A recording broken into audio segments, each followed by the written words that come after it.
Hi! ఈరోజు మనం చేసుకోబోయే రెసిపీ జున్ను. మీలో ఎంతమందికి జున్ను ఇష్టమో కామెంట్ చేయండి.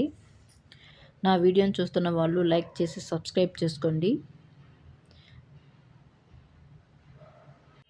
నేను ఇక్కడ జున్నును బెల్లం వేసి ఈ విధంగా ఆవిరి ఉడకబెట్టుకొని చేసుకుంటానండి. ఇందులో చక్కెరనైనా వేసుకొని జున్నును చేసుకోవచ్చు. ఈ జున్ను చేయటం చాలా సింపుల్.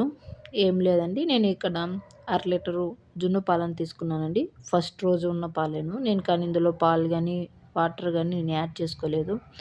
నాకు గట్టిగా ఉంటేనే బాగా నచ్చుతుంది. అందుకని నేను ఇందులో ఏం యాడ్ చేసుకోలేదు. ఈ విధంగా బెల్లం వేసుకొని పాలలో బాగా కరిగిన తర్వాత అందులో నేను కొంచెం యాలకుల పొడిని, మిరియాల పొడిని, కొంచెం లైట్గా కొంచెం సాల్ట్ను కూడా యాడ్ చేసుకొని మొత్తం పాలల్లో కరిగే విధంగా మొత్తం తిప్పి పక్కన పెట్టుకున్నానండి. మనకి జున్ను పాలు పల్లెటూరులో బాగానే దొరుకుతాయి.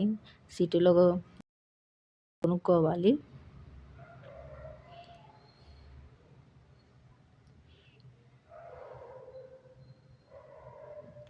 ఈ విధంగా మొత్తం కలిపి పక్కన పెట్టుకున్నానండి. ఇక్కడ ఆవిరి ఉడకబెట్టుకోవడానికి నేను తెప్పల్లో వాటర్ తీసుకున్నాను.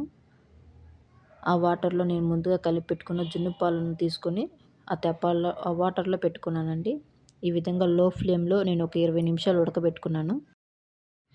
ఈ విధంగా ఉడికించుకోవాలండి. ఇప్పుడు జున్ను ఉడికిందా లేదా తెలుసుకోవాలంటే ఒక చాకుని తీసుకొని ఈ విధంగా గుచ్చినప్పుడు చాకుకి ఏం అంటుకోకపోతే అది ఉడికిందని అర్థం అండి. ఇప్పుడు జున్ను ఉడికింది, తీసి పక్కన పెట్టుకొని చల్లారినాక తింటమేనండి. దీన్ని ఫ్రిడ్జ్లో పెట్టుకుని తింటే ఇంకా టేస్టీగా ఉంటుందండి.